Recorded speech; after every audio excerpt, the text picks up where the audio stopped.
the past as an unpleasant burden that only hinders our evolution, or we can take responsibility and use it as the basis for moving forward. We have to choose. So your choice was to make this film as an archive, as a documentary and fiction film, as an access point to others, particularly the youth, and even ourselves here, and as I see it, as hope. How do you envision this film moving us forward from such complex histories and the deep scars of colonialism? Thank you. I have to precise that some of the words were mine, but some were from Aimé Césaire. Voilà. Which are words I hold on to when I was on the stage of Berlin, when the film received the Golden Bear, which was such a complex and tricky political situation, placed under the sign of censorship, basically, towards any support to Palestine.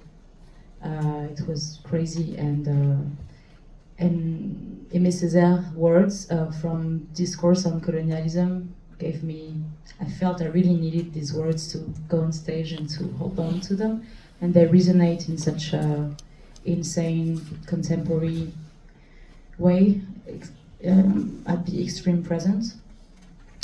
So how did I manage to, what was your last question? Yeah, how do you envision this film moving us forward? Like, what was this was your choice to make a film.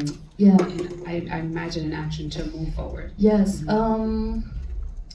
To move forward, you mean?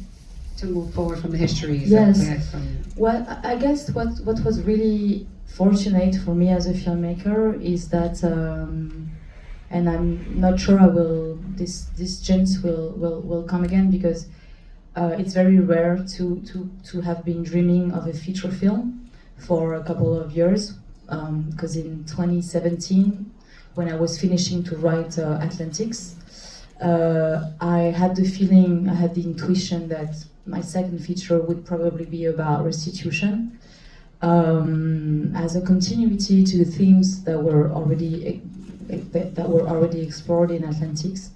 And I had the idea of telling the story of an African mask, telling his own story with his own words, language, from the day of his capture until the day of his return, and in the meantime to the journey of their exile.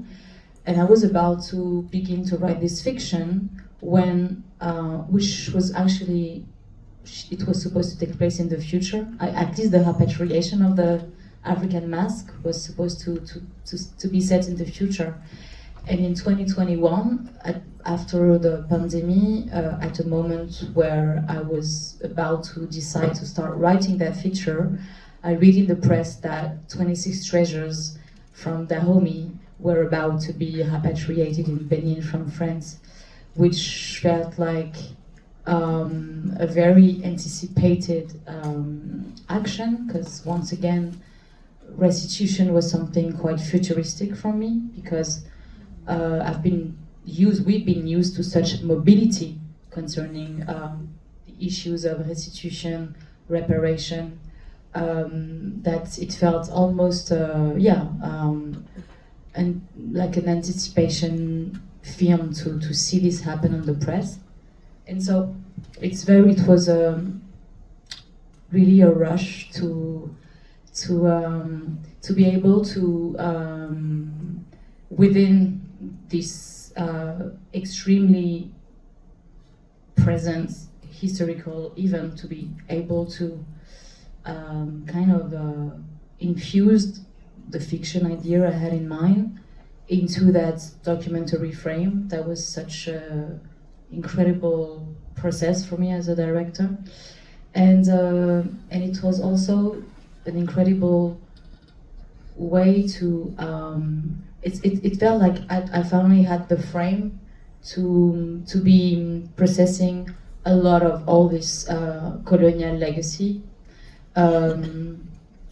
on both the personal and political level.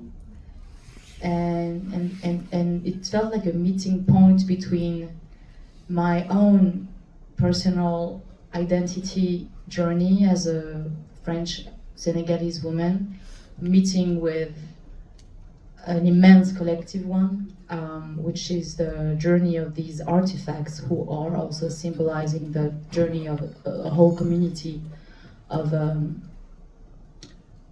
past, present and future communities, the deported community of Africa, the dispossessed and colonized community of people, and also the actual diaspora community. And it felt like this film could really carry our voices in a very multi-secular way. And the idea was really to make sure that this film would kind of become a space where restitution can be both questioned, processed, but mostly tourné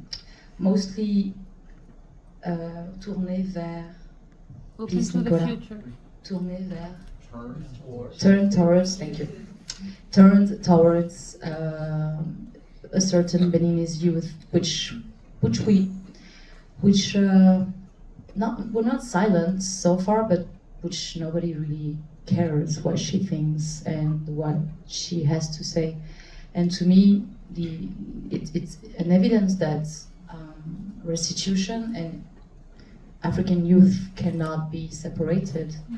And it can only be a conversation between Emmanuel Macron and Patrice Talon, the president of Benin. I really felt like, okay guys, you know what? A lot of people are concerned by this restitution. It's not gonna be about you two. It's gonna be about these young people, which I feel should be at the first row.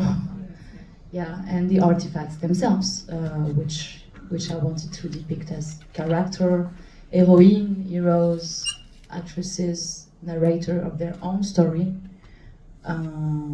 which they've been dispossessed from